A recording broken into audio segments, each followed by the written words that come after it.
Hello and welcome to a live episode of that Christian panel here on Deprogrammed with Keri Smith. I am one of your panelists, Keri, and I'm here with Michelle from Force of Light. How are you, Michelle? I'm doing good. I always enjoy being here on Wednesday, so good to be here. And Mr. Brahma Bull, who I heard there's an important game happening tonight, so I appreciate you being here. Yeah. What do we got? 40 more minutes, and the Avs are in a do or die game in the second round of the playoffs. So I'll be keeping an eye on it in the background after it starts. Well, thank you guys for being here. We are going to be joined by Odin from OMB Reviews, who's another one of our regular panelists, and special guest Chrissie Mayr. Comedian Chrissie Mayr is going to be joining us. As I said in the comments, it's kind of funny because she's delayed just a bit because she's feeding the baby, and somebody said that's proof that God's finger is on the scale, that a baby is delaying a discussion about abortion. The baby's like, you can wait. Yeah. So what the baby wants, the baby gets. Exactly. Well, thank you guys for being here. If you're new here, we do this panel discussion every 2 weeks, every other Wednesday at 6:00 Central, and everyone is welcome in the chat. We are a panel of believers, but believers, non-believers, everyone's welcome. If you have questions, if you're a non-believer, if you have questions for Christians, this is a good place to ask them. Everyone usually is very civil, even when they disagree in the chat, and I appreciate that. So thank you guys for being here. We do have this will probably be our second most contentious subject that we've covered. Don't you think? After porn was probably the most contentious. Yes. Yeah, porn's the one that gets people worked up really quick. It gets people worked up, but they also know deep down typically why porn is not a good thing. Abortion, you've got a completely different argument from, the religious argument is it is a life, and most that aren't religious, I mean, they're not going to accept that it's a life. So it's a very wide chasm between those two groups usually. It's very hard to bridge that. Why don't we start there? What is the Christian perspective on, or the Christian argument against abortion? Can we start there? Sure. Go for it. I think Brahma had a good scripture pulled up and ready to go for it. Sure. Jeremiah 1:5 states, "Before I formed you in the womb, I knew you. Before you were born, I sanctified you, and I ordained you a prophet to the nations." So basically saying, even before you were formed in the womb, you were already a person in God's eyes. He had a plan for you and a design for you. Or let's see, let me find another one. I'm thinking of the Psalms, that we are fearfully and wonderfully made. Yeah. Or David talks about before he was born. There's a few scriptures talking about before he was born, but as he pointed out, the Jeremiah one I would say is definitely the best. And you also have in the story of Mary, when Mary, of course, the mother of Jesus, when she goes and meets Elizabeth, the mother of John the Baptist, and scripture says that the baby, who I think she was about 6 months pregnant at that point, being Elizabeth, and that was a miracle. She was past the age of childbearing. That it says that the baby leaped inside of her when Mary came. And of course, at that point was already pregnant with Christ. So even in the scripture, there is, indication of the baby reacting to being in the presence of the unborn Messiah. Yep. And if God says he knew you before he formed you in the womb, then he definitely didn't just forget who you are in the womb and then magically after you come out of the birthing canal, remember you again. I mean, that's a stretch for me. Yeah. Can I ask you guys, so this might be interesting. So I came to God late in life. I'm still a relatively new Christian, and there are many opinions that I used to hold that I've slowly, like, I don't know what it's like for other people, but I didn't shed all of those opinions immediately. And it's sort of like God has taken his time working on me on certain issues. Like one of the first ones that took a while for him to help me shed was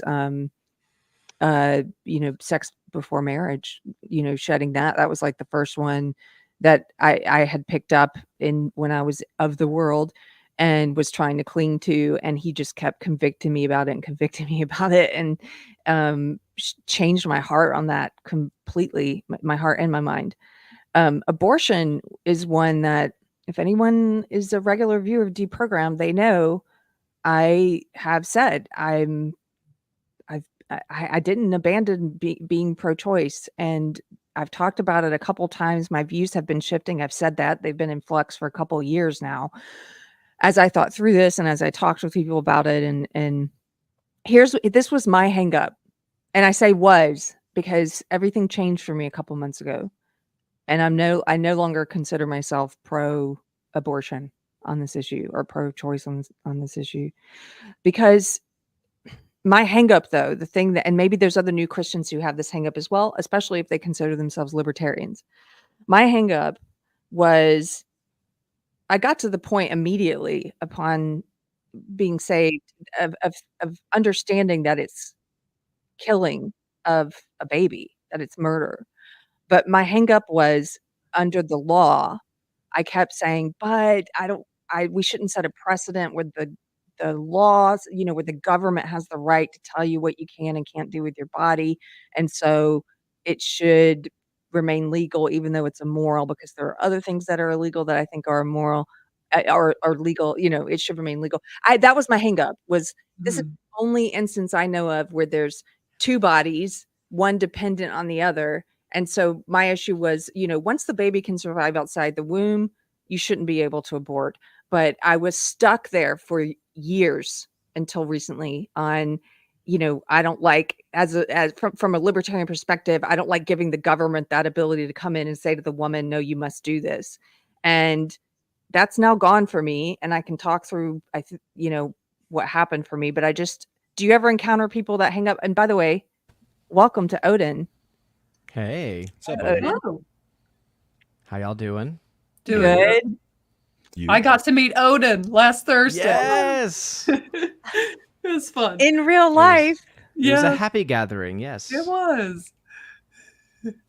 By the way, John Thomas says, "Keri, you misspoke. 2 bodies, not 1." Yes, I'm sorry. It's hard for me to articulate this because my thoughts on this are so new, my new thoughts, and so I'm stumbling over my words, so be patient with me.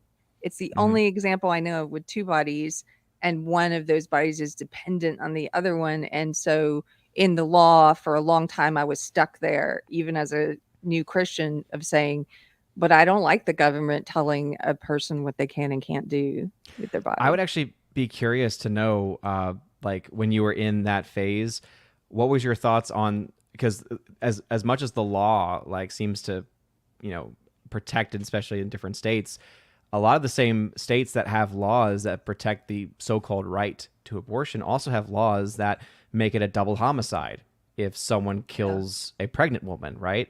And I've always found that interesting because the law seems to indicate that the desire for the child is what makes the child have life. Mhm. And that's always disturbed me from a matter of law too. How did I view it all those Yeah. years?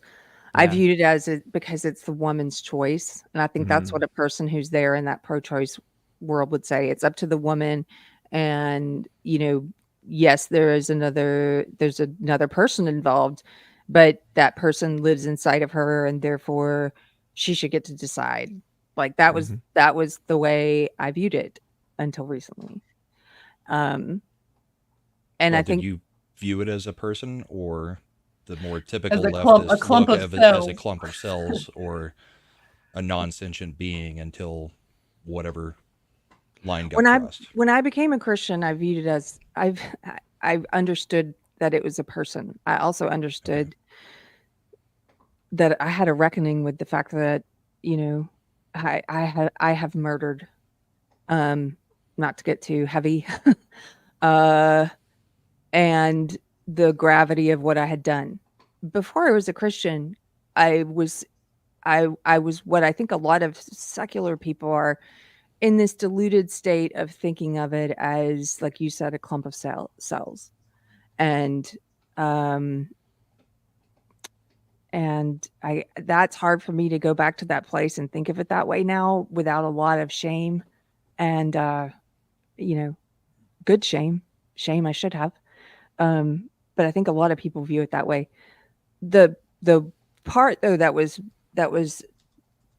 different is once I became a Christian, I fully understood, no, this is the killing of one of God's creations of a human being. This is the killing of a human being. But under the law, under the legal definition of murder, should it be considered murder? And I was stuck there for a long time. Mm-hmm. And I just wonder how many people who come to God late in life are stuck there, maybe. Mm-hmm. Well, can I say too, because you bring up a good point. That's why I'm glad things like this are a good place to have these. Hello. Oh my God, I'm sorry to be late and tardy and ruin the flow and make it about me. But hello, everyone. I've already done that tonight, so it's okay. Aw. I just love that in both cases, Odin was with his kids and you were with your kid. And so people in the chat were saying it's God putting his finger on the scales that a discussion of abortion is that the babies are like, nah, you'll have to wait. Oh. What did I miss? What did I miss? Well, Chrissie, Mayr, welcome to the panel. Hello. So nice to meet you, gorgeous force of light. I'm here. You look like you have like a halo around you. Maybe that's your lighting. I think it's part lighting, part just me being a little angel. I don't know. Very angelic, grammable, less angelic for sure, but you look like you have a drinking problem, so I support it. Good to see you, Chrissie. Hello, good to see you. Odin, I already know you. Hello. So we were talking about, we got right into it. Brahma and Michelle offered a Christian argument against abortion being legal. And I was explaining that up until a couple months ago, I was sort of stuck in this place of saying, I understand that it's the killing of a human being, that it's murder, but under the legal definition, I was still hung up in this libertarian place of like, but I don't like giving the government the right to tell the woman what to do with her body. And if, up until the point where the baby can survive outside the womb, it should still be legal because, I was in this sort of purist place of the woman's bodily autonomy matters more. And I just started, it wasn't until recently that I started to, my lights just got really bright. I thought you were being, what's it called? Like, not the reckoning, not the revenant. The rapture. Yeah, I thought you were getting raptured. It's like Keri's getting raptured. I'm an angel tonight. I know. Wouldn't it be so sad if we're watching only Keri get raptured and the rest of us really bad and be like, oh well, at least we have super chats. I think it's like right when I was saying God opened my eyes, he's like, the light. Yeah. So that's where we were. So why don't we start with, part of the reason we wanted to talk to you, Chrissie, was Brahma saw some of your tweets that we all thought were, let me pull one up here. The one about the fried chicken joke that made Keith Olbermann very angry. Not that, although that is one of my favorites, but this one here is wickedly funny. And correct me if I'm wrong, this was pretty soon after you became a mom. Yes. Oh my God. I had a very emotional just time. Birth is no joke. It is humbling as fuck. Like I've been watching a lot of Instagram people, a lot of Instagram videos of like the kid just sliding right out, women catching it in their bathtubs, over their kitchen sink. Hell no. It was like rough and humbling. And I thought I was going to die. So but it's a very cool experience. Yeah, so I tweeted this out after pushing out the baby. Something else followed shortly after. This like reminds me of my creative writing days. Is that the placenta? I said to the doctor as she pulled out something dark and strange from my body. No, it's the last blob of feminism that was stuck in your body. You're cured now. I heard a muffled growling noise as she tossed it into the trash, and I'm picturing like a little like basketball hoop over the trash can, and then the little blob like hits the backboard and slides down into the trash and goes. I love that tweet. I shared that tweet also on my Facebook. That's where a lot of my female friends are at. People were laughing. It was so darkly funny. Did your views change? So much. Oh my God. And I realized, because I was that person. I was a feminist. I was that person saying, not that necessarily that I would have an abortion, but I was very pro-choice. Because I think every woman, you can talk a big game, you can say whatever you want, but unless you're actually put in that decision to keep a baby or not, I don't think you actually know where your views lie. And I know so many women who they've had to get an abortion they don't really talk about, and it fucks them up forever. And I on another thing that another tweet that I did kind of at the same time, because I was like fired up and in the throes of postpartum night sweats. I was like, I think these women that purport to be like so not just low key pro-choice, but like foaming at the mouth pro-choice, the women who you see online, they can't shut up. They're out there with the signs, or they're like, hardcore on Twitter. It's because these women themselves have had an abortion. They cannot face the grieving of the fact that they've murdered their own child. So they have to take this energy and turn it into activism. It's, you know what I mean? Someone who comes off of that intense, they're dealing with something. It's not just your average person that's like, oh, well, it should be up to the woman, I guess. And then they go about their day. It's like these women that they wake up every day and they have to go escort somebody to Planned Parenthood. It's like, because they're dealing with shit. I'm like 1,000% sure that's what it is. Because why else would you have all these feelings about it? Well, it's pulling somebody else down to the same thing that you did to validate what you did because other people did it. Yeah. Then you don't feel ashamed the same way. And right? I was so in that place. And I remember being like in my 20s, like, God, there's no way.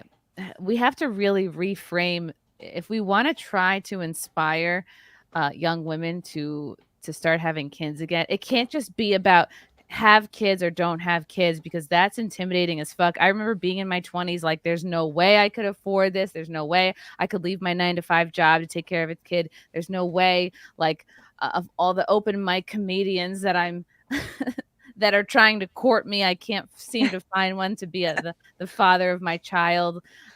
You can't start it from kids. You have to dial it back and really like make it about marriage and finding your ride or die partner. Because when you have a partner and you get married, then you something shifts and you were like, I guess it's possible. I didn't think I'd have enough money to have a kid, or I didn't think I'd have enough time, but together with this person and maybe the help of some in-laws or close relatives, I think we can pull this off. We have to stop shaming women like, oh, you have the throwing the empty egg card emoji at women. Oh, you hit the wall. Oh, you wasted your youth trying to live a Samantha from Sex and the City life.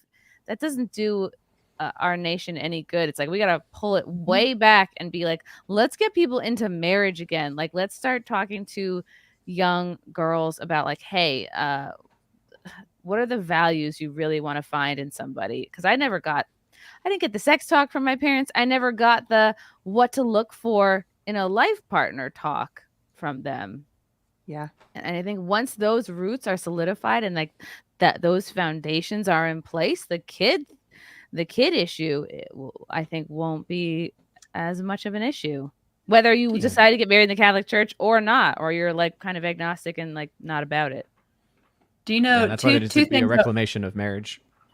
Yes. Two things I want to say on what Chrissie just said. She's totally right. In fact, I was texting with my brother before, and it's just like conservatives. I can say this. I've been a conservative my life.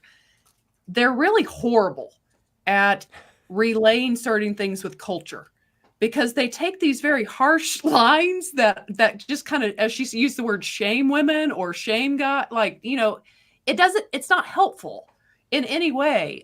Like she said, promote like marriage is a good idea again, like start there. And then secondly, you made a good point of the women that are so for it. I just want to point out, we talk about how evil it is for our government to push, say, like Keri, you've recently talked about child mutilation. It is equally evil how they push that having an abortion is no big deal to these women, because that is how it is presented, that it is no big deal. You just go to the doctor and your problem, your problem. That's why they call it healthcare, that they put it under the healthcare umbrella instead of the murder umbrella. Yes, they do, and it works, and it's people treat it like it's no different than getting your tonsils taken out. And then the reality is, as Chrissie said, is those women are trying to cope with something that they know wasn't right. And either women get healing from it and learn. And that's another thing. There are so many women in grieving counseling or grieving like support groups for abortion. And no one wants to talk about that, what it is doing to these women that just hear that society says it's healthcare and go do it, and then they struggle for years and years sometimes. Yeah, and that's why I talk about this a lot as a teacher, right? Especially in Catholic education, and it comes up often with students because I teach morality actually for juniors, and so it's very topical in the very beginning of the year. We start talking about some very heavy issues, and when it comes to this one, the thing that you always have to, I always have to bring up with them is, hey, like this is the teaching of the church, but it's also just based in logic and reason. But also at the same time, the church needs to do a heck of a lot more for women in these situations than it's doing right now, right? And I think this is the biggest issue with the pro-life movement, right? Luckily, most people in the pro-life movement don't fit this category, but there are still way too many that do, where they care all about the child up until the child is born, and then they're gone. So it's like, oh, we did our job. The child is born. Good luck. It's like, no. We need to be there for mothers. Good luck on OnlyFans, Mom. I know, right? I mean, that's what it leads to, though, right? That's what it leads to. So we need to actually step up, and we need to actually provide love and support before, during, and after, right? Because if we're just focusing on one part of that, the human life value exists not just in the womb; it exists far beyond as well. Yes, I think there's something also to what you're all saying and what Chrissie, you were saying about marriage and finding your life partner and what do you value. Do you guys think it starts there, like way before pregnancy and everything? Because if I think back through the ideology I fell into, and I fell into third wave feminism, I fell into woke, and I didn't believe in God, and it started before even like the opinion on abortion. There were opinions that came before that about the value of marriage. And in this culture, at least in the part I was in, the feminist woke part, was basically poo-pooing the idea of marriage. And, I picked up these cultural ideas that I now think are completely false and completely wrongheaded and led to a lot of negative experiences I could have avoided. But these ideas that like, oh, women should, it's empowering to sleep around and have sex with lots of people, and sex doesn't mean anything. It's just transactional. And you kind of, sort of see yourself as this autonomous, like separate from any other person, even in marriage. I knew feminists who would get married, but it wasn't really treated as anything special or sacramental. It was just sort of like, this is a government agreement between us and we get tax benefits and a party. And there was like no deep meaning to it. And so does it start with like trying to influence the culture, like to help young girls? Like if I could speak to my younger self, I would say, I'm going to save you a lot of years of stumbling and a lot of pain by telling you like the best things you're going to get out of life are finding that person who shares your values. First of all, figuring out what your values are, and then find that person who shares those values and trying to create a family. I wish my mom, like, she was funny, but she would say to me, I spent all of the early aughts doing improv, and instead of sitting me down and being like, hey, are you seeing anybody right now? If so, like, what do you like about this person? Do you see yourself with them in 5 years, 10 years? Instead of having that kind of serious conversation with me, she would say, you're wasting the best years of your life doing improv with these weirdos. She would make fun of like the people on my improv team. She's like, really? You're gonna spend time with Banu instead of going out and finding a husband? Like, she would just make fun of there was this one girl on my improv team that was transitioning. She's like, really? You're going to hang out with the transitioner instead of go finding a husband? I'm like, and I really liked improv at the time. It helped shape who I have become. And instead, but again, she was funny, but she used the shaming did nothing for me. And to answer your question, Keri, about like, what do we do? How do we help people? The wounded, like we see wounded females and there's wounded males as well. And they kind of manifest themselves. And like, I guess Andrew Tate could be an example, and maybe an incel would be the two extremes, right? I think when it comes to like wounded female, you have like not even pro-choice anymore. And Frank's super chat speaks to this. Not even pro-choice, but pro-abortion, foaming at the mouth, pro-abortion people. These women who they're angry at their dads. They have chosen men poorly their whole adult life. Therefore, they're just angry at men, not because they've chosen poorly and they can't look at their patterns and decisions, but because they've just decided that they now hate men instead of looking at themselves like, hey, why did I choose the same man over and over again? Or maybe I was like abused and I haven't looked at that, and I'm setting up like a repeating pattern in myself. So there's that example of like wounded female. Or you have like the wounded female that like has kids, maybe there is a divorce or some kind of custody issue, and then she takes out everything, all her horrible feelings about dad, about the child's dad. That takes them out on him in real time, uses the kid as a chess piece, uses the kid to manipulate. It could be anything from Munchausen syndrome to literally anything, to just get back at this dad who just it happened, the relationship happened to not work out, and now he's got to spend the next however many years paying for it in a sense. I think the best that we can, and then again, it comes down to the individual, like how do you help somebody who's kind of like wounded and acting out toxic behaviors and being manipulative.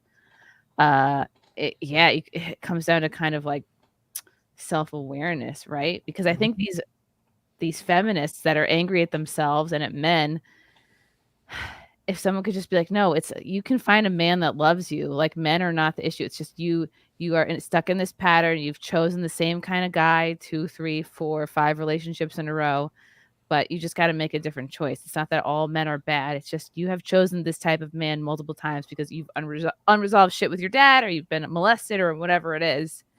Yeah. But that kind of goes back to your original point about the family. I mean, like, socialism and communism as ideologies are very secular. And what are they designed to do? Get rid of the nuclear family. What have we seen happening? We're getting rid of the nuclear family. It's being, it's being cheered on at all points. The nuclear family, having a father and a mother in the household, is key to raising your kids in the way that they're not going to have some of those issues, or at least a better chance at not having those issues, right? So it is, the nuclear family is the basic building block of where this gets solved. Get back to marriage, get back to a nuclear family. I mean, you can see what's getting attacked is the nuclear family. There's a reason it's getting attacked.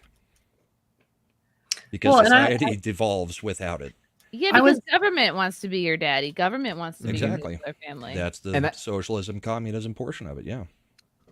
And that's why even before the family, right? Because you mentioned like socialism, communism. It's even before that. It's they're trying to replace God. They are trying to become God, right? Yes. Because if our rights don't come from God, if they don't come from an all-powerful being that loves us, then that means they come from man. It means that they come from government. And so therefore, it's all about them trying to replace themselves with God. So that's why there has to be this return. One of the things that we've actually been talking about in my classes is this really beautiful document from the 1920s where the Pope at the time talks about how most of what the issues were, right, this post-war period, a lot of the problems that were going on even at that time, he says, it's because people have decided to push Christ out of their lives, to push the laws of Christ out of their lives, trying to make it their own, right? This birth of socialism, of communism, and ultimately what's the result? Suffering, pain. And I think we're seeing this even more so in today's world than ever before. What is that document? Quas Primas. And Odin kind of hit what our minds are linked sometimes. How do you spell that? How do you spell that, Odin? Quasprimas. Quas Primas. Bless you. Odin kind of hit what I said, because before even family, because families do break down. You can go back. It takes only going to Adam and Eve to find how people screw things up.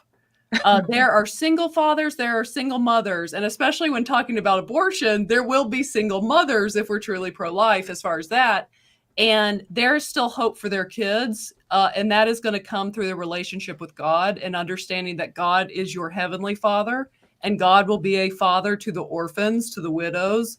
So I do want to say that, yes, it is always best. We need to strive to have as many healthy families as possible, but especially considering the subject is, pro-life situation, there is also hope for single mothers, or I know a single father. The woman up and left him with two young girls, and there's still hope for those girls as long as he really does his job and they get what they need. That's where God comes in, as Odin really hit. It would be God family in that order. Yeah, it's crazy to me how how many people will quit their job after a bad, and I guess I say maybe women are more likely to do this, but will quit their job after a bad day. That's not even a thought, but quit their relationship, quit their marriage after, I don't know, a couple of fights or a bad day. It just seems like, oh, I would never leave my job, but it seems like people take their marriage less seriously. Because that's what our culture's done, though.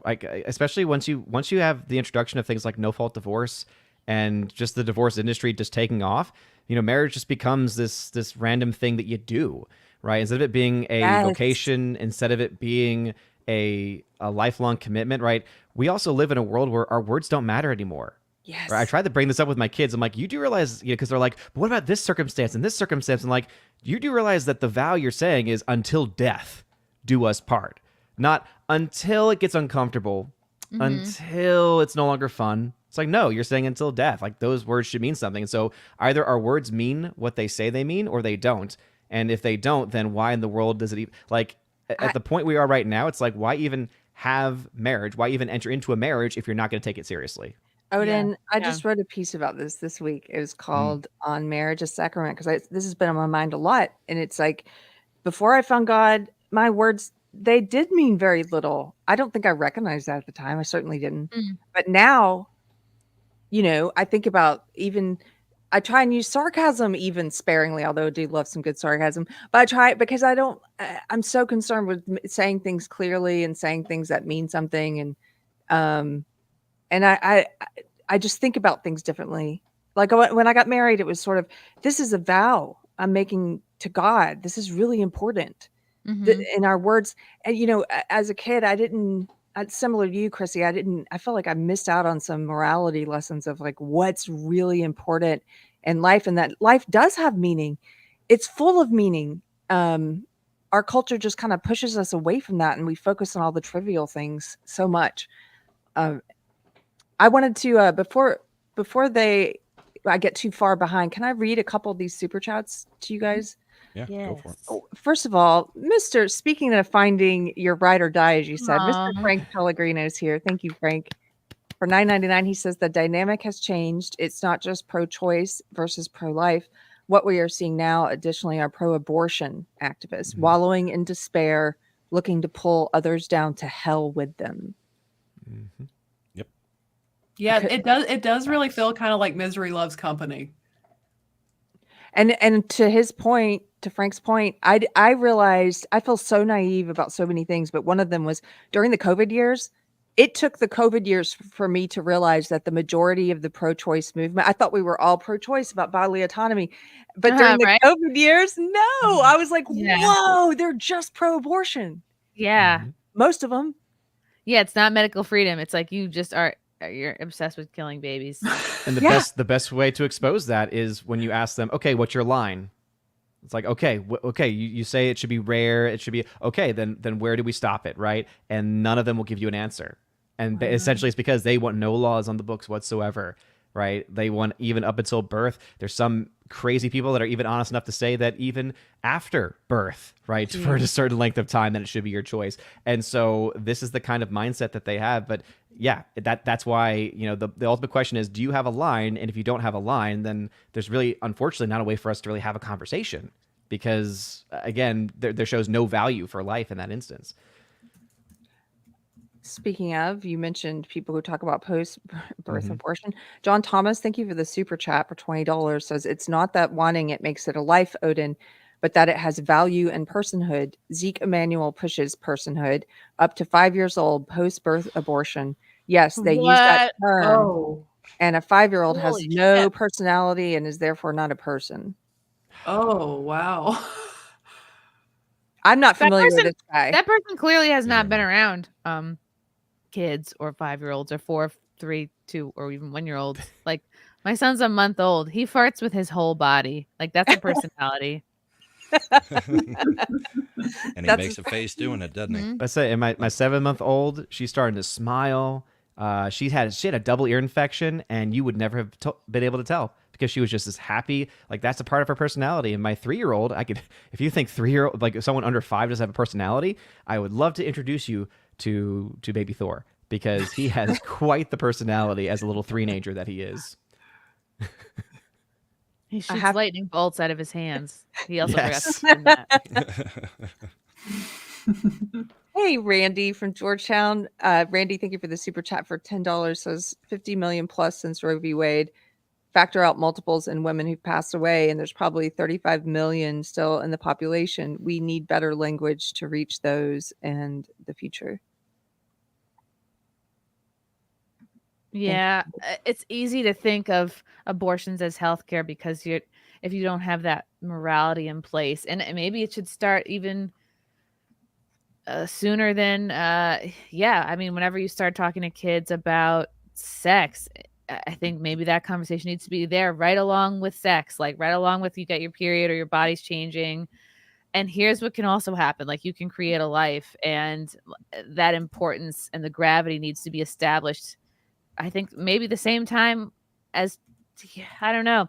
Do you talk about it right when like your kid starts puberty, or maybe, I mean, you could say as soon as you're able to get somebody pregnant, you should know what can come of that. I don't know. I don't know what Even at age of reason, I think. Like, if you start laying the groundwork at the age of reason, because ultimately a lot of this usually comes from a very emotional place, right? Because the argument for abortion really is not rooted in logic or reason. It's rooted mostly in emotion, right? How, like, are you to tell someone how to do something with their body? That's emotional. That's not really a sensible, reasonable, rational argument, right? That's coming from a place of emotion.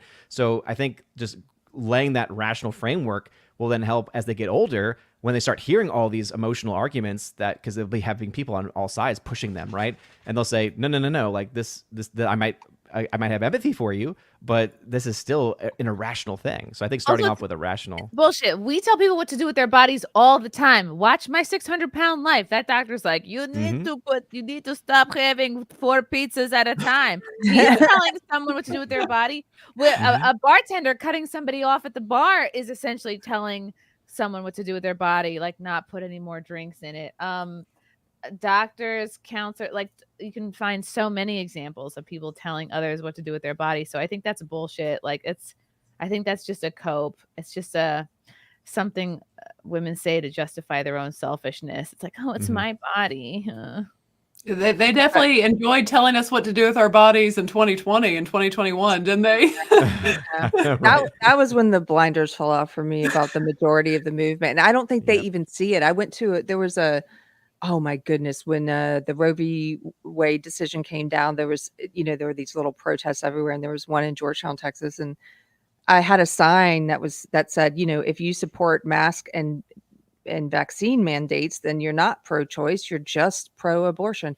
And I would see them reading it like they couldn't even figure out what that meant. Like, I don't, and it's like, because what you're saying, pro-choice, again, words don't mean anything for a lot of people anymore. So they say this word, they've learned the phrases, they've learned the things to say, but they're not thinking deeply about what that means. If you're saying you're pro-choice, like, does that not mean bodily autonomy to you? No, it doesn't. Apparently, it just means pro-abortion. Like, that's why it's all emotion. Again, it's not rooted in reason. Yeah. It's not rooted in logic. It is literally all emotion. At the same time, they'll pass, laws for endangered species like a bald eagle. If you break a bald eagle egg, you can go to jail. The bald eagles are fine now, by the way, but they're not going to say, everyone, don't worry, the bald eagles are fine. We did what we came here to do, like, because they want people going out and like hunting them again. But like, if you check the stats, the bald eagles they have thrived, they've flourished. But tells you all you need to know about if that's our a baby culture. eagle Yeah. in the egg, then Mhm. how is it different in the womb? Right. Yep. Right. And how does a baby bird egg have more legal protections than a baby human? I mean, Correct. it's Oof. insanity. Just Yeah. because it feels better to say that you've got that. I mean, Because people It's can make crazy. money off abortion. Yeah, like the Yeah. baby parts, the medicines that make it possible, the doctors that make money off of doing it. Gosnell. Yeah. I've got 2 more super chats here, and then I think we have a clip that Michelle's queued up. We're gonna play. Thank you, Randy, again for the $5 super chat. He says, "Men brought forth abortion and the pill for consequence-free sex. The empowerment con has made women into mere playthings." By the way, YouTube is restricting words. Oh, that's why you had to Yeah, do this it code. does that on super chats. Wow. Okay.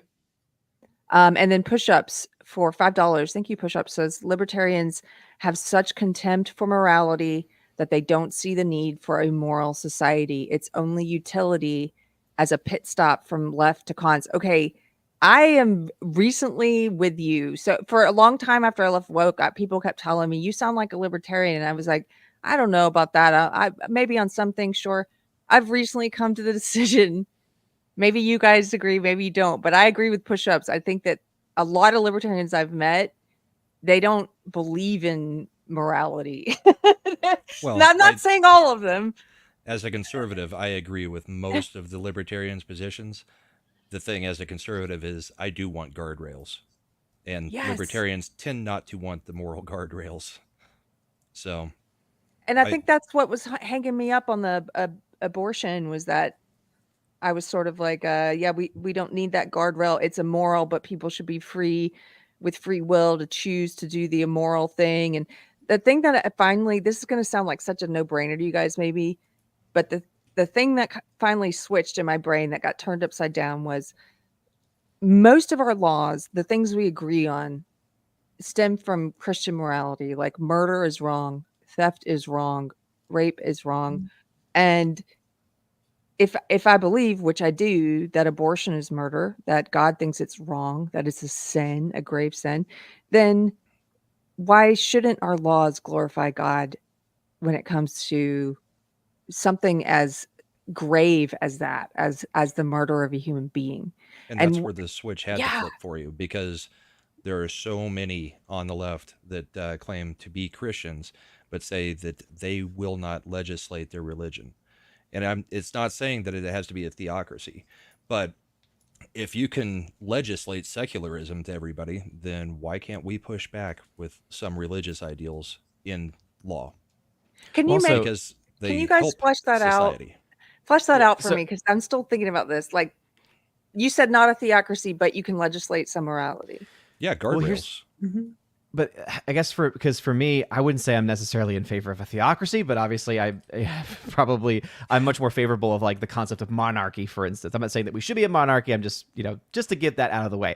But what I did want to say is I think in this regard, like if we believe in objective truth, if we believe in objective reality, and we believe, right, that when it comes to the value of human life, that this is something that must be protected, right, to argue, well, I can't enforce this on anybody else, what that tells you is that that person does not believe. Yeah. Because how can you say, I believe this is the truth? I know that, rather, the better language, I know that this is the truth, but I'm going to choose not to, protect it. I'm going to choose not to do anything to endorse it, right? What that really shows you is that, okay, then you really don't believe any of this stuff. You're just paying lip service, probably to get votes, probably to just get some type of, external support. Because if you actually believed, if you actually, using reason, knew something to be true, then you would not be kept from trying to enact laws, right? In this case, protecting human life.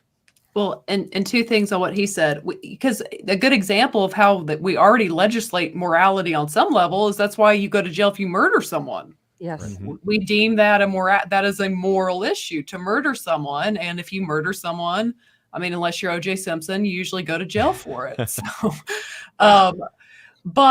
yeah, so Or Alec Baldwin. Yeah, or another one. Exactly. Occasionally you get off, but you're supposed to go to jail. Or Caitlyn Jenner. Or what's her name? Buckle up, buckaroos. Casey Anthony. Oh yeah. I have Yes. let me just read this from Crash Rondo. Crash Rondo, thank you for the super chat for $10. He's pushing back a bit. He says, push-ups comment is kind of rude and just false. There are many Christians within the Libertarian Party. It's not about having no guardrails. It's about not having that power centralized so it can be abused. I owe you an apology. I see your point, and you're right. I have met some libertarians who are not libertines, who are not just, without morality. But I've also met some who have no morality. And I think I'm letting that color my impression of maybe It's a wide swath that calls themselves it's libertarian. the group of libertarians that get squirrely about age of consent, and then you kind of roll your eyes and you go, all right. Yeah, exactly. Yeah, because as a philosophy, right, libertarianism is a very broad ranging philosophy. I think maybe like if you focus more on the Libertarian Party or like other aspects, I actually have a lot of agreement with libertarianism in general. It's just like the slight difference is in Catholic social teaching, there's a principle called subsidiarity. And essentially it has a very similar mindset, which is that the government should only be as big as it needs to be and as small as possible. It should be as small as possible, but as large as it needs to be. That's what she said. I knew you would get that one. And also that another way to describe the principle is that a lower unit in a society, so think family, even state, should be able to do everything it needs to do to reach its appropriate end without any interference, unless absolutely necessary for interference to happen, right? So again, it's essentially very libertarian, but there is still that concept that there are times when the higher power, the higher authority does need to step in. Case of murder, right? In the case of this case, a murder of a child. Well, and two, I remembered what I was going to say based off what Odin said. I think another issue you have here is we taught an entire generations in school that we ascended from monkeys instead of descending from the creator of heaven and earth, God, and being made in the image of God. I don't think we really realize the deep level that can impact kids and the way they see themselves when they think, oh, I just came from an ape, instead of realizing, again, as scripture says, that you are fearfully and wonderfully made, that you are made in the image of God. Yes. Which one creates more value for human life? Right. This one. Not the one that says our soul was created by evolution. Yes. Also, in women thinking, if they get an abortion in their whatever, like late teens, 20s, 30s, even like, oh, I can just have another kid. It's like, oh, sometimes you can't. And like, talk to a woman who had an abortion, but then still really wanted to have kids, just not with that guy, or they were too young, or they were scared, and then they can't get pregnant again. No one's got more regret than those women. And I think a lot of women who do it think, oh, I'll like, babies are not like buses. You can't always just get the next one. That might be the only bus that's in your vagina. I'm one of those women you can talk to, finding it really difficult. And yeah, one day I'll probably talk more about that, but because I kind of think about a lot lately, what would I say? All these things I wish I could say to my younger self or to young women today who I see falling for a version of feminism. It's like the feminism that I soaked up, but on steroids. And kind of like, I wish I could find the right words to say, maybe give some greater thought to some of these things when you're younger. I don't know. They write me off as a Christian weirdo. That's the thing. You just did it. We were, I think, I don't know. I'm going to go ahead and blame the boomers again for this one. None of my friends, nobody I know grew up having any of that instilled within them. It was just like, I don't know. They were the first generation to, I think, probably benefit. Yeah, they were the free love generation. They got birth control. They got to do whatever the fuck they want. They got to work or have kids and stay home. And then they all got to like get a house for $5 and keep the same job their whole lives. Like they really kind of had the best of everything. And they've refused to relinquish power to any generation underneath them. Well, and it's kind of like, too, like in the show's hysterical. We all know it. But even shows like, which was so massive in the 90s, shows like Friends, they all sleep around constantly. And now, Rachel does finally get pregnant with Ross's baby at the end, kind of unexpectedly. But pretty much they all sleep around for 10 seasons and there's zero consequences to the sleeping around with lots of people. And that just isn't reality most of the time. There are unplanned pregnancies when you're sleeping around. There could be an STD when you're sleeping around. There's lots of things that can happen when you're just sleeping around with random people constantly. Yeah. Let's show this clip that you queued up, Michelle. So this was very recent. It relates to the topic. So I think I also saw, Chrissie, I saw your fella tweet this, I think.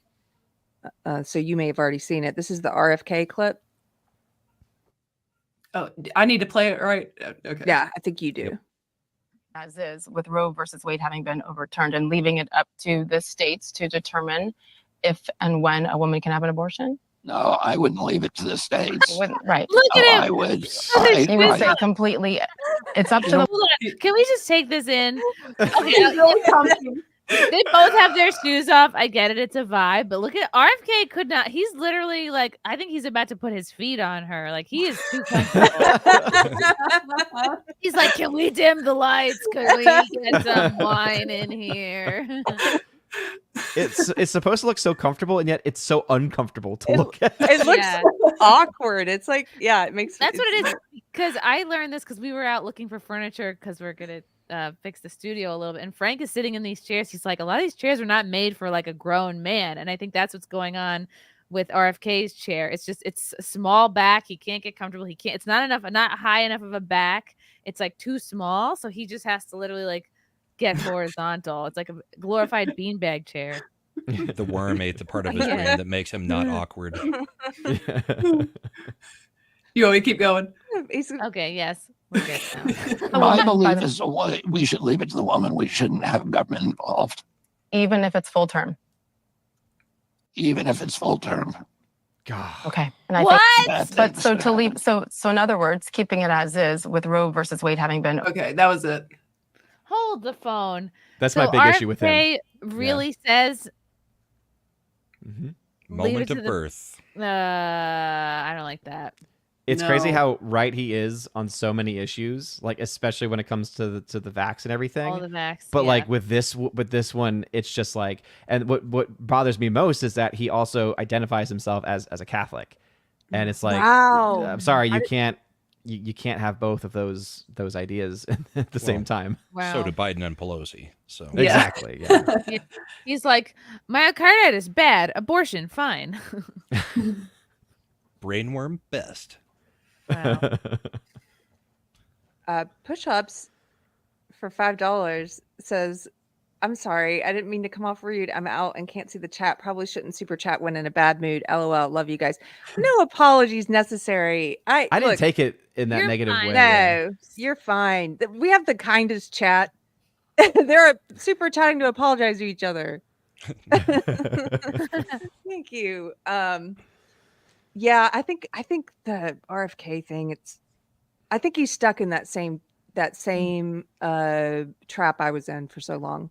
It's like you can have a belief that's so deeply embedded in you that even when it's that, what do they call it? It's the cognitive dissonance where you're like, this is, I don't know how seriously he takes his Catholic faith, but if you believe it's murder, I would assume you're struggling with it like I was. I was struggling with it for years. I kept saying in shows like, oh, my views are in flux.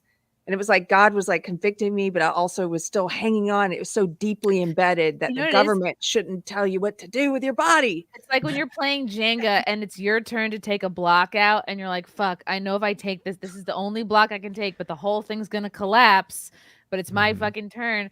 Then you go, oh, I'm just going to leave it. Because if I take it out, the whole thing's going to fall down. And I think that's where RFK is at. He's like, well, he knows his argument. He knows if this is true, then he has to go, what else is true? And then maybe he has to have a paradigm shift. Well, and Keri, you asked us to unpack a little bit on, legislating some religious guardrails. I mean, that's kind of one of the examples of what has been in place for decades. And one of the places where it's weird that one side can do it completely whatever they want, the other side can't. Look at Supreme Court justice nominations. Every one of them from the right, there's a litmus test that was Roe versus Wade. Every one of them had to pass that litmus test to get passed. But there is no such litmus test for anybody coming from the left. Wait, you're saying they all had to say that They they're all cool had with, to say they would yeah. uphold Roe versus Wade. That was the litmus test. They even called it the litmus test. If you were if you were conservative in any way and up for the Supreme Court, there was a litmus test that you had to say, yes, I will not touch Roe versus Wade. Like or it's you sacred. weren't getting votes. Yes. Like it's sacred. Yeah. But there is no such thing on the other side. So that is the left legislating their beliefs. And it is a religious belief. Yeah. Well, and for back at the beginning, someone had mentioned in the chat the god of Moloch and how God says that you are not to sacrifice your children to the god of Moloch. Comment. Thinking about it, thinking. And it's kind of like that you say it's sacred. It really is sacred to them. It's almost like them back in the day sacrificing to Moloch. It's almost like this religious thing for them. It's a sacrament for them. Do you remember Nefarious? Remember we talked about Nefarious in that scene? Yes. It is completely accurate. I saw it, and I think it was a Cosmo magazine. It was really dark. It was a God, I'm sure we could probably Google it too. It was a several-page spread about like satanic abortion. How to satanic abortion, like literally what candles to light, what language to say while you're taking your Plan B or your abortion pill. It was like very dark. I was like, this isn't a Cosmo. It was insane. I've got it right here. I covered this. I was can you see it? It says it lost connection to my okay. Mm-hmm. Yeah, they did a whole Cosmo magazine, which is just supposed to be about lipstick and clothing. Blowjob tips. Let's go back to hand job tips. Oh gosh. Instead, it's like how to do a satanic ceremony and abortion ceremony, and she's got a shard of glass here with one eye. That's one way to do it, I guess. And if you click through it, there's even the inverted cross. This is egregious. Whew. And then the whole thing is you're focusing on your personhood. If you read through these, it's like it's talking about me, like my personhood, not the baby's, my face. There's a part here about like focus on your personhood, home in on your intent, your responsibility to you. What is the greatest sin? Pride. Ooh. Let me just find, there was one more. Here we go. Once the procedure is complete, return to your reflection. Oh, they have you staring in a mirror at yourself, right? Return to your reflection in the mirror. Focus again on your personhood and your power. Your power. Oh, this phrase. Oh my gosh, how sacrilegious, anti-Christian, anti-Christ is that? By my body, my blood, my will, it is done. Yeah. It's like it is finished. It is accomplished. Literally taking the words of Christ. Yeah. Ooh. That is satanic in every single way. I think there was another. If we go on the previous, the previous one. There's something about science. Yeah. There was some more icky language. And recite beliefs should conform to one's best scientific understanding of the world. So not about faith, not about God. One should take care never to distort scientific facts to fit one's beliefs. Which is exactly what they're doing. Yeah, it's a scientific fact that it's a human being. Yes. One's body is inviolable, subject to one's own will alone. And then if you look at the language, like when you get married, it's like your two bodies, becoming one. It's like one flesh. Yeah. It's so opposite. I guess that's the point. Mm-hmm. And then at the bottom, it's like light candles, dress up, whatever makes you feel empowered. Crack open a pint of Haagen-Dazs. Go nuts. Listen to some Beyonce. Yeah. Well, and two, what I was gonna say is like what those babies are being sacrificed at is almost like the god of convenience, the god of do what thou wilt. God of brunch, the brunch gods. Because now you can drink at brunch, which is what it's all about. Let's have a Bloody Mary to celebrate. Oh. You're joking, but Chrissie, have you seen these TikToks? I mean, you're on the nose. These girls on TikTok who are pouring champagne and taking alcoholic drinks, celebrating, like playing music. They just got their abortion and treating it like it's this empowering party, this ritual they just went through. It's such a cope because empowered people aren't showy about it. They just kind of walk in their quiet strength. They're not, and they spread it to others. Like lighting a candle. They're not like, oh, let me get my camera out and start recording this.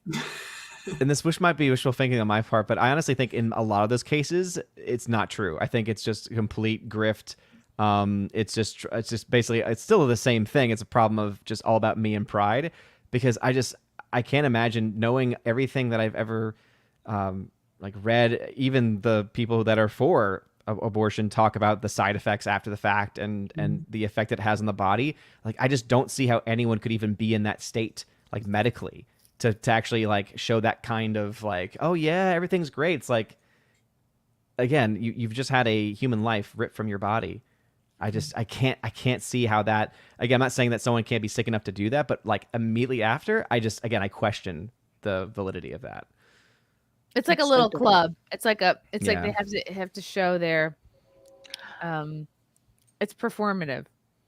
Mm-hmm. Oh, everybody know what side they're on. My husband's in the chat. He's reading this book. He told me about this the other day. He said, in ancient Egypt, if a woman committed infanticide, that part of her punishment under law was she had to sleep with the dead baby for 3 days and nights. Ooh, that's hardcore. Based? Should we say based? I mean, yeah, very based. So you can't like I think it's so easy now. Like I said, a lot of people treat it. I treated it like getting your tonsils out, and it's sort of, there's no gravity to it. That's a punishment that's very much like, you killed your baby. You're going to sleep with your baby, your dead baby yeah. Wow. So you can't like turn away from what you did, or treat it like it's nothing. It's crazy. Wow. I do think it's important because I know it's come up a couple of times now, but that's one of the beautiful things about Christ, right? Is that even when you've done one of the worst things that you could ever think of, right? And you have that sense of contrition, right? Christ hears that. Christ offers that ability for you to, through him, right? Through his grace, to be able to return, right? That it's not over. And I think that's an important message also to send out. Right, is not just about the evils of abortion and trying to lay down those practical steps to try to hopefully lead the next generation away from those kinds of sick ideas, but also to remind them that, hey, if you do make the mistake, if you do, do something terrible, it's not over. Yes. You can still come back. Absolutely. Yes. And that's why I think like episodes like this are really important, because there is just such the quick things online. And like my brother can tell you, when he pastored, that there were some women in his church that he knew had abortions when they were younger, and just how to the, years later, it was still such like a weight they carried, and just how devastated they could be. He understood how delicately the issue, as Odin is saying, how delicately the issue does have to be addressed, and always offer the hope, the healing, the forgiveness that there is for women who maybe did, have an abortion when they were younger. Wow. It's almost like there needs to be some adaptation of like the 12-step program, right? Because a lot of that's all about redemption in a lot of ways, right? Saying like you can have control over your sins, over your vices. And I think that we kind of have to understand that, and just looking at how these people react, how they just treat it almost as if it's their own sacrament in a lot of ways, right? Like, clearly it is something that they need recovery from. And so it's something that, again, we always need to remind them of that opportunity to repent. Yes. And something too, we always talk about Christ dying for our sin. Well, it also says he died for our shame. And, for women who maybe have shame over, or any of us who have shame over anything in the past, but, we're talking tonight about abortion, that shame can also be nailed to his cross, and we don't have to carry it the rest of our lives. I think there's a difference between good shame and bad shame. Yes. I've been thinking about this a lot. Maybe these should be different. Maybe there are different words for it, and I just don't know them yet. But bad shame is like ego-based, and it's sort of like shame is in like not accepting what you did, and not wanting people to know, and because of what they think of you and all of that, like kind of ego-based shame. I don't know if this is making sense, but there's a different kind of shame or regret, there's or conviction and guilt Yeah. and shame. yeah. Well, and bad shame like says this is who I am. Like that's Yes. got to be nailed to the cross, because no, you don't have to be your sins, or you don't have to be that the rest of your life. Yeah. I just wanted to point out that at one point during this really heavy discussion, Chrissie Mayr almost made me bust out laughing while somebody was saying something meaningful. And let's talk about Roe versus Vote. Well, during that last conversation, getting serious too, Anthony Garcia music. Good shame is making your dog sleep outside when he roll in poop. Is that what he said? Oh, hey, that's good. He's outing our dog. Our dog did that. Oh man, a little humor with the heavy topics needed. Absolutely. Chrissie, when you do wordplay comedy, it's just over the moon for me. Was it gently downstream? I beg. Life's not a dream. Crash Mondo for $10. The apologies, push-ups. Please have to go back and forth all night. Keep the super chats going. I want this fight to continue. Did we just become best friends? That's what I think just happened. It's like Hey, a push-ups. loving... Did you hear what Crash said about you? Yeah. Hey. Better answer back. But it's all love. He says push-ups. If you're just listening, he says push-ups. All love, bro. I get what you were saying. I just got to stand up for my Christian libertarians and let everyone know we are out there. Most of my active local affiliate is Christian. Nice. Thank you guys. Also, I wanted to say hi to poet Joseph Massey. Joseph, thanks for hanging out with us tonight. He says abortion is flat out considered a mortal sin by the Catholic Church. RFK needs an exorcism to release the leftover brainworms. He at the very least needs, and this is something that, and this goes on to the church leadership, going all the way up to the Pope. They need to start actually stepping up and start excommunicating a lot of these politicians. Because we've seen it already a little bit. I don't know if anyone knows, but Nancy Pelosi, she by her local bishop actually, she has been censured, so she cannot receive the Eucharist in her home diocese. Really? Yeah, this happened like a couple of years ago now. At this Turned point, her into a centaur. Yes. Is that how you say it? Half man, half horse. So she A centaur. Centaur. Censured. Centaur. Centaurs. She's been But yeah, so at least he had the wherewithal and the cojones to actually step up and to do something, because I mean that should have happened to Biden a long time ago, and to I think RFK Jr. I think again the bishops need to start standing up and saying no, you can't have these. And I think it's also like, because one of the quotes that I always go to, because the argument that always drives me crazy when Christians try to argue, for instance, in favor of like something like abortion, and one of the arguments is, well, abortion really didn't become an issue until the 1800s, 1900s. It's like no, go all the way back to 70 AD. So within the time frame of the apostles, there's a document called the Didache, and in the Didache it's very clear. It says you shall not commit fornication, you should not steal, you shall not practice magic, you shall not procure an abortion nor destroy a newborn child. So from the very beginning, the church understood the concept of abortion as being murder and as not being valid. Wow. So how do we make this how does it become more of a mutually agreed upon value without, because people are always going to like get uncomfortable when you bring up religion. Like, oh, well, I don't know. I'm not Catholic. I'm not Christian. Yeah. Should we do sometimes on this panel, we'll do Christian argument and then we do the secular argument against it.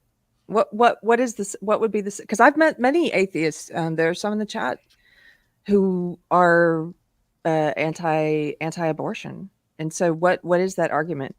I think, they'd have to answer that, but I think probably they just recognize it as a human life. And because they love to use the statement clump of cells, fetus. They never, if you've noticed with like the left, the unborn child is only a baby if it's wanted. If it's not wanted, it is a fetus or a clump of cells. Notice the way they talk. You will notice that they have a baby. We could frame it like, hey, you're killing another potential atheist.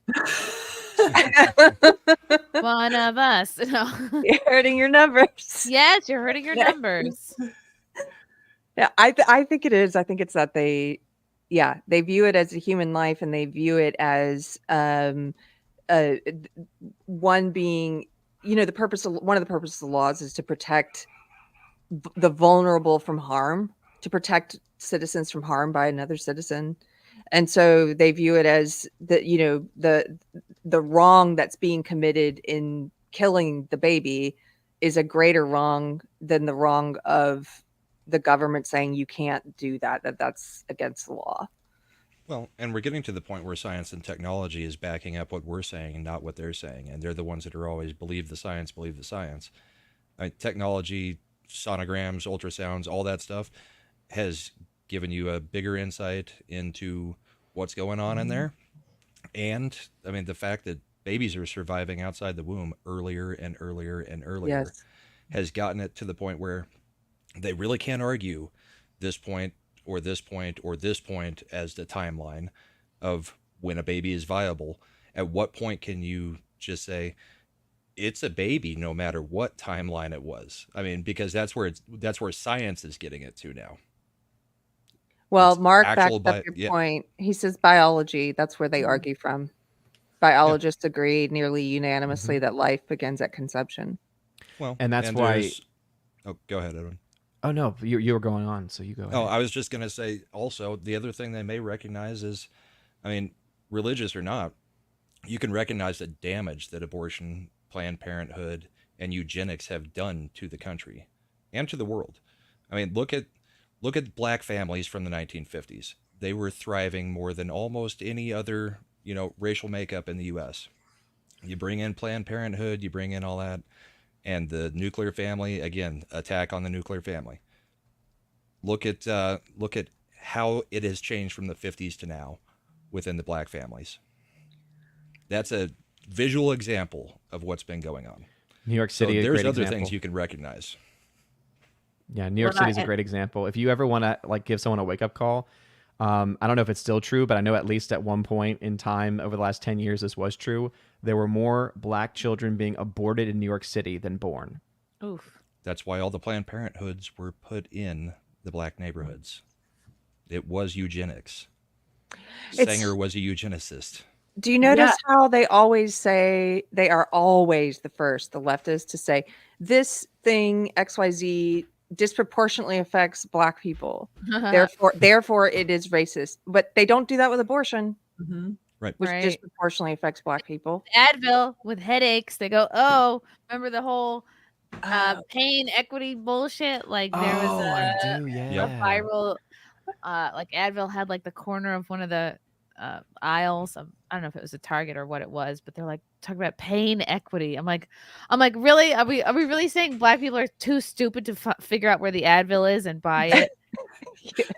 Like they can't find a DMV. The sad and disturbing thing is that I think computer is. And I think that some of these people do believe that. Like that's the thing. Like that's why it's always amazing to me whenever discussions of racism come up, and it's like, believe me, there's a very clear racist party. Yeah. Have you ever had a black headache? Ooh, it's way worse than a white headache. They weren't. I thought they would be so embarrassed when people rightly made fun of it that they would take it down. They still got the website up. The Pain Equity Project, Advil. There you go. Wow. So I'm not sure how to wrap this up, guys. My thoughts are still, like I said, in flux, or I guess they're not so much in flux anymore. I'm just in that stage where I'm trying to figure out how to best articulate my opinions and how I came to them. And so I appreciate talking this through with people. Thank you for helping me do that. Thanks for having us. Yes. And I'm glad I've had the opportunity to come on and because sometimes you don't really know how you feel about a thing till you're actually like on a podcast talking about it or tweeting, rage tweeting or something. But it's just after I gave birth, I kind of went back to where I was at when maybe I was in a more pro-choice place in my life. And it's like, I remember when I was in that place, I was just, you really are just thinking about yourself, and you're so, the fear really trumps every other emotion, because you're like, how would I pay for a kid? That this guy isn't going to stay with me, or I know women that have gotten abortions, and that's what they're thinking about. Like the guy, maybe they really want to have a kid, but this guy is not going to stay with them if they have it, or they think that aborting the kid is going to make this guy like them even more, and then they can figure it out. Or they're worried about like, how am I going to pay for it? How am I going to afford this? How am I going to?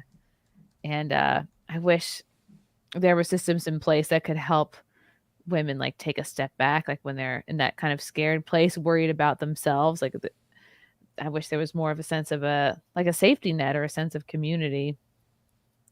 Oh, well, and her saying that, Keri, reminds me, if you want to see too how the Democrat Party is just pro-abortion, do you guys not remember when Liz Warren was trying to go after the places like say in my local area, we have New Hope Pregnancy. They were trying, she was literally trying to shut down the places that Chrissie's talking about that do try to help women make a different decision. Oh, yes. They go after those. I've seen that when I was in the pro-choice movement in the film, because what we believed, what I believed when I was in it was that those crisis pregnancy centers are just woman hating, and they just want to attack abortion. Yeah.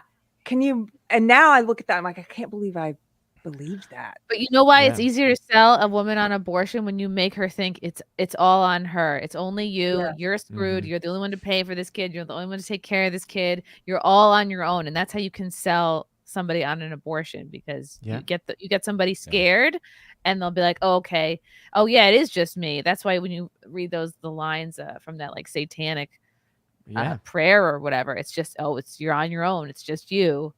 So you go, all right. And what do they do? Self-preservation, right?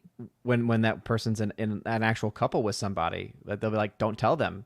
Don't get them involved. It's not he doesn't need to know, right? It's not his choice. And it's like, okay, now you're actually just creating even further separation, right? Because it's just, again, it just shows you how evil it truly is.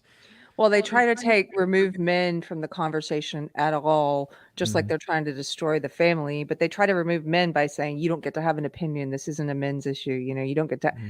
Everybody gets to have an opinion on anything they want.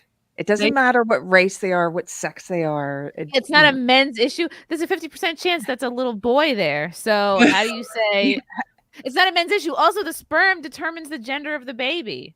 So that's why it's such bullshit. Like, really, like, it should be my body, my choice should apply to the sperm, because the sperm is what decides the gender of the baby. And let's be honest, the men that are like hardcore pro-choice are kind of creepy. They're like the men that, I mean, they are like, they're the men that they would leave you hanging on your own. That's why they're pro-choice. Let's just call it like it is. They're men without character. Yeah. They're the ones who, you're making me think, Michelle, the ones who actually say stuff like that on social media, like, I'm not going to offer my opinion because this is a woman's issue. They're creepy. The male feminist. I'm afraid of getting yelled at by a 200-pounder, so I'm just going to. I don't know if you guys saw earlier today, Lauren Handy was on trial for the protesting pro-life. She was outside of a clinic. Yeah, 4 years, 9 months for peacefully protesting outside of an abortion clinic. That's insane. We can have, everybody running wild, looting stores, taking over college campuses, and nothing. Wow. Yeah, when I saw that too, I was like, I feel like I had missed context of like, oh, she must have done something really, really bad. It's like, wait, what? It's just, and that's why also they like chained themselves to like a file cabinet or something. But yeah, and again, this is why, like, even like not even being inside the building, like the fact that there are so many people now, like these people will actually push for there not to even be the sidewalk counseling, right? Where it's like, oh, you have to be able to give X amount of space in order for them to, and it's like, because they don't want anyone to even have the chance of second guessing. And when the stats show, and this, I think it's even released in like the numbers from Planned Parenthood, where like well over half of the abortions that ever happen are out of being pressured in some way. Most of the time, that means that they are wanting to hear an alternative. They are waiting. They maybe don't even know there is an alternative. And for them to want to shut that down, it's just, again. So maybe the activists, we just need to like relocate them, and like, instead of in front of the Planned Parenthood, like on weekend nights, like watching drunk girls go home with guys, like maybe stand in front of their apartment and be like, hey, are you sure you really want to do this? Like, you look like you're about to have sex with this person. Like, just letting you know what that could lead to. Pull a John Cusack and just stand outside the apartment. Box. You might be making a baby tonight. Are you okay with that? The problem is we have to figure out how to change the way they think about what the act itself is, because it is, like we've said over and over, that it's like they treat it like it's nothing. Culture treats it like it's nothing, and it's sort of it's being used as birth control. It's like, oh, well, if I get pregnant, I'll just have an abortion. It's like, why? Or you could use birth control first, like you could, like, or abstain if you're not Yes. ready. I mean, or abstain. Boo. I have to say it, okay? I'm the Catholic on the panel. I have to talk about Or abstinence, abstain. right? Yes. Southern Belle for $2 says it is a battle of law and order versus chaos. Mm-hmm. Thank you, Southern Belle. And I was going to say, Keri, I think this conversation really does need to start at the church. And then from the church, it needs to go to parents, and parents need to teach their children. I would say that's probably how it went in my household. It's probably why I have so many of the values that I have. Is I was taught those values in church and in my house. And I think that's kind of how America honestly can be saved, really. I'm with you 100%. Keri, something just struck me when you were saying that I don't think they even understand what it is. I don't know. Right after, Roe versus Wade got overturned, do you remember all the tweets coming out from young women going, well, until this gets fixed, I'm just not going to have sex with anybody. Right. It's like, exactly. Good. Problem solved. Especially and I know in Catholic Twitter, a lot of it was just like, Catholic Twitter? yes, You're they on finally Catholic get it. I need to Or get Catholic on X Catholic now, Twitter. I think is what it's called. Yeah. There's Catholic Twitter. There's Catholic meme Facebook groups. I should have That's right. I found remember a you meme shared for those. those. Yeah. I don't, like I said, I don't understand all of them, but they're Aw. pretty. Some of them Look are at funny. this lovely prayer that Erica put in the chat. Would that be That nice is to read good. out? Mm-hmm. Yes, Michelle, would you read this out? Dr. Pastor Yes. Michelle. Doctor. Let's pray over them. Heavenly Father, we lift up all the women considering abortion. Only you can change the hearts and minds of your daughters. We lift them up to you, Lord. Thy will be done. Amen. Amen. Amen. I agree. Thank you, Thank Erica. you. That's lovely. Erica came over here for you, I believe she said Yeah. at the beginning Yes, of the she's one of stream. my people. You're welcome, everyone. Mark for $10 says America needs no words from me to see how your decision in Roe v. Wade has deformed a great nation, pitted mothers against their children and women against men. Saint Mother Teresa of Calcutta. You knew that quote, Odin? I'd never heard that quote. Just Mother Teresa, because she was a very adamantly pro-life. So Yeah. Well, that last part sounded familiar to me of the putting children Also, against. she made yeah.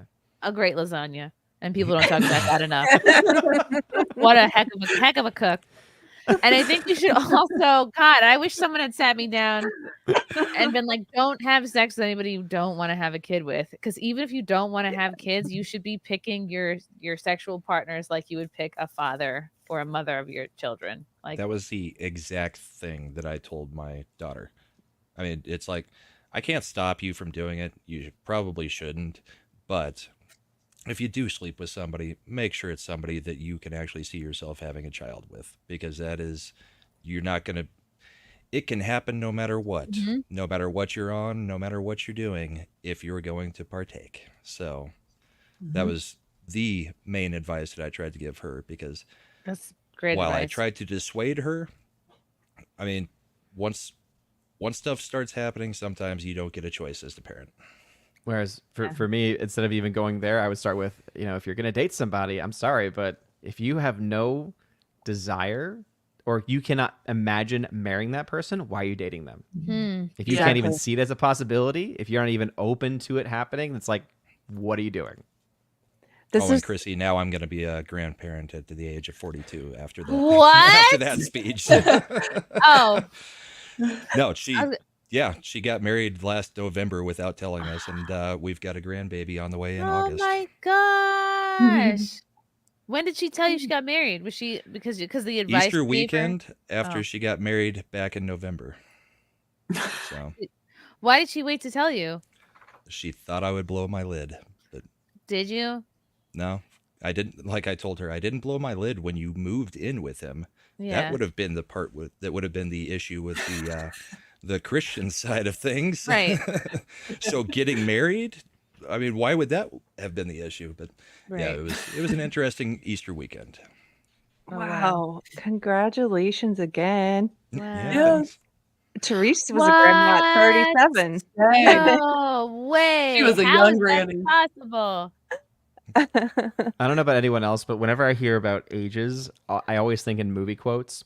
So like my whole life as I've been getting older, I've been like, okay, this age means this. So the next milestone that I have, because I'm turning 36 this year, the next milestone that I have is 37 because of the film Monty Python's Search for the Holy Grail.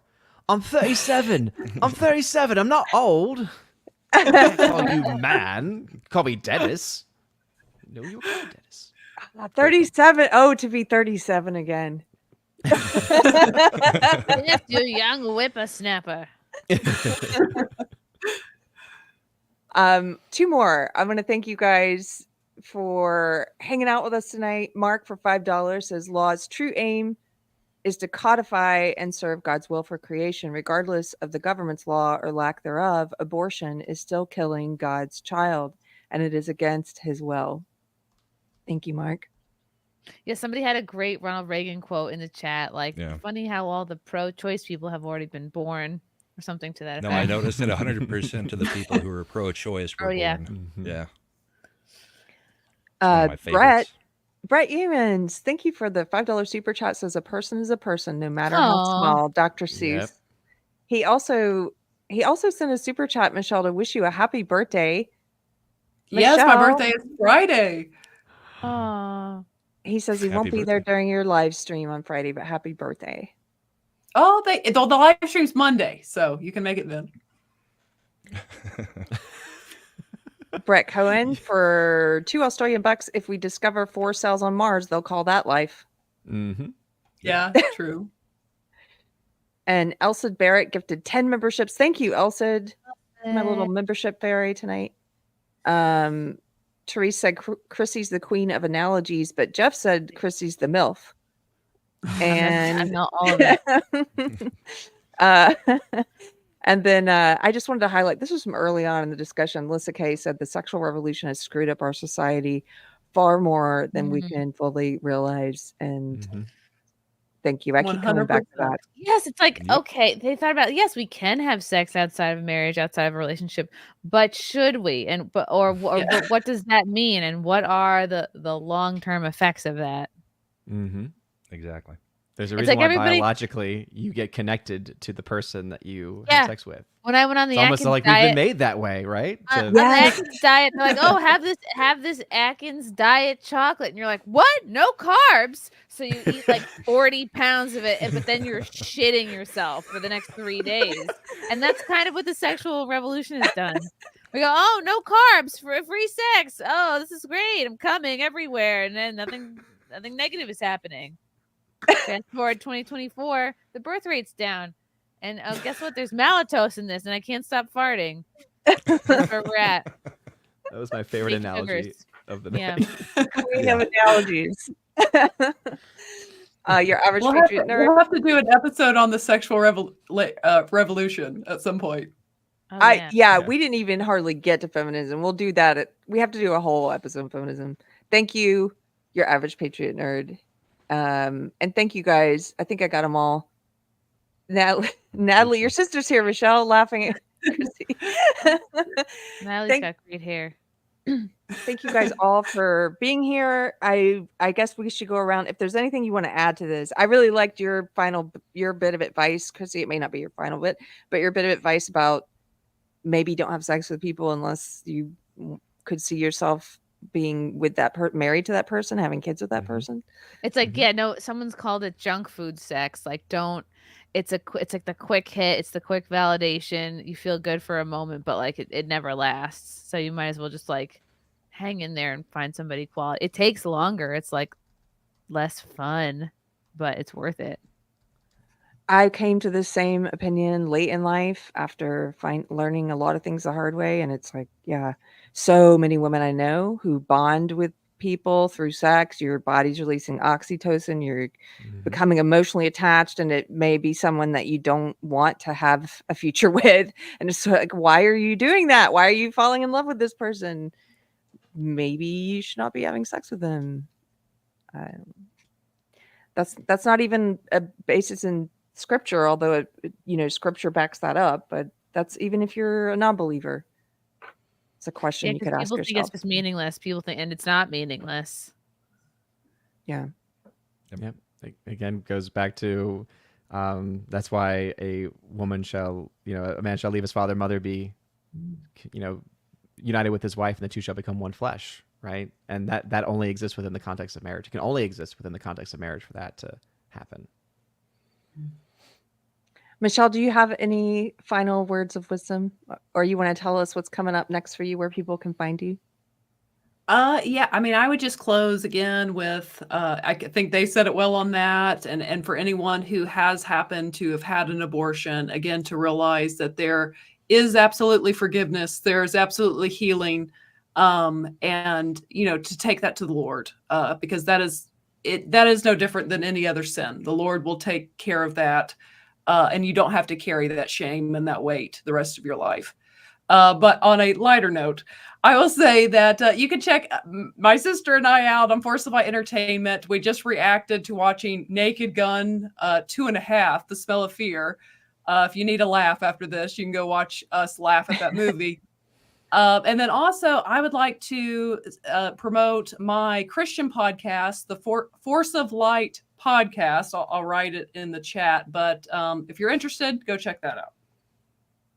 I think Robert put a link there too, the Spotify. Thank you, Robert.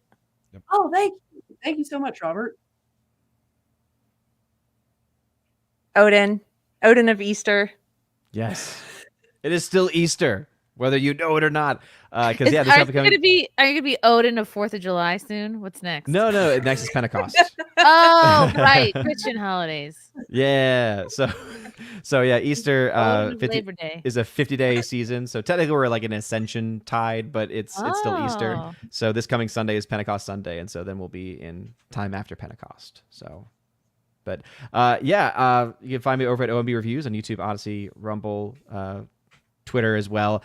It's always great having these discussions about very important issues. And I guess I can leave off with a quote here. This is from another great encyclical from the church. This is from John Paul II, who said, "Human life is sacred because from its beginning, it involves the creative action of God, and it remains forever in a special relationship with the Creator, who is its sole end." And so I think just reminding ourselves, right, of our own lives, right, not even just lives of the unborn, but our own lives being a gift from God, and for us to try to take that every single day. And because if we don't value our own lives, how can we value the lives of someone else? Yes. And where can people find you, Odin? I said that at the beginning. Oh, sorry. I was laughing at this. Odin he said that originally. Fealty thoughts. For June, I'll probably be of the Sacred Heart, because June, despite what the world will tell you about a certain vice being the month, June is the month of the Sacred Heart. So. One night we need to do Odin explains Catholicism to Keri. Yes, breaking like bread with Odin. All these things I'm still learning. Brahma, where are you going to be next? And what's your final thought? Yeah, I thought it was a good discussion. Thank you very much for joining, Chrissie. Right after you gave birth and started tweeting all over the place, I immediately got into our DM group and was like, we got to get Chrissie to come talk about this. So I'm glad you were able to join us. In about 9 minutes, I'll be on Comics Division's channel for Yelling at Parked Cars. And then Saturday, I've got Bourbon and Boarding on my channel, where we're going to talk about the Stanley Cup playoffs, which are currently in the second round. And the Avs just tied the game 1-1, so I'm happy. Are you wearing a smoking jacket? Yeah. Oh my God. He always wears one. Wow. Did the Panthers close the series? No, not yet. Oh. I don't think so. What about the Cougars? Give them a shot. Give them a shot. I'm going to be, by the way, I'm going to be joining joining you, Brahma, but I'm going to be on Yelling with Park Cars tonight, so I'll see you there in a little bit. Oh, nice. Chrissie, thank you so much for coming. Brahma's right. He was in the chat saying we got to talk to her, and I looked at your tweets and it was like, wow, you became a mom and you became a mama bear like overnight. Yeah, I grew fangs. I pushed them back for the podcast because that also, as soon as I gave birth, it was like very exciting. Wow, this was so great, guys. It was so. Thank you for having me on, Keri. Good to see you, Odin. Good to meet you, Force of Light, and you again, Bramable. It is the most you've probably heard me talk, so I it love sounds like an it. introduction. I know. Oh, it's so different when you're on a show with like, not that we're not all type A personalities, but I mean like foaming at the mouth type A personalities. It's fun to chat sometimes. That's a compliment, of course. Yes. Watch Simpcast every Sunday on my YouTube channel at 9 p.m. Eastern. Do I have more interviews coming up? Here and there. I'm still on my maternity leave, so trying to do one-on-one interviews here and there when I can. Also, I have a new show Thursday nights at 9 p.m. Eastern called Nightlife. It's myself, Keanu Thompson, and Violet Brandani. We basically do Joan Rivers roasting style on these Manchester nightlife videos where you see these women like walking around and like falling down in tube dresses. It's basically like the opposite of what Odin does. It's just shitting on women, scantily clad women, like laughing at them and making fun of them. But it's a great show. And that'll be tomorrow at 9:00. And then, of course, Friday Night Tights Fridays, 4 p.m. on Nerdrotic's YouTube channel. And Compound Media Mondays, 7 p.m. For my show Wet Spot, which is not very Catholic, but it's fun. Well, thank you guys. Thank you to the chat for hanging out with us. If you like this show, if you like this episode, please share it. Let people know about it. And as always, everyone's welcome. You don't have to, even if you think we're weirdo Christians, come ask questions. I'm asking questions all the time anyway. So you're welcome here. Thanks for hanging out with us. And thank you, Chrissie. And thanks to all of our panelists. We'll see you later. Night, everybody. Bye. See you.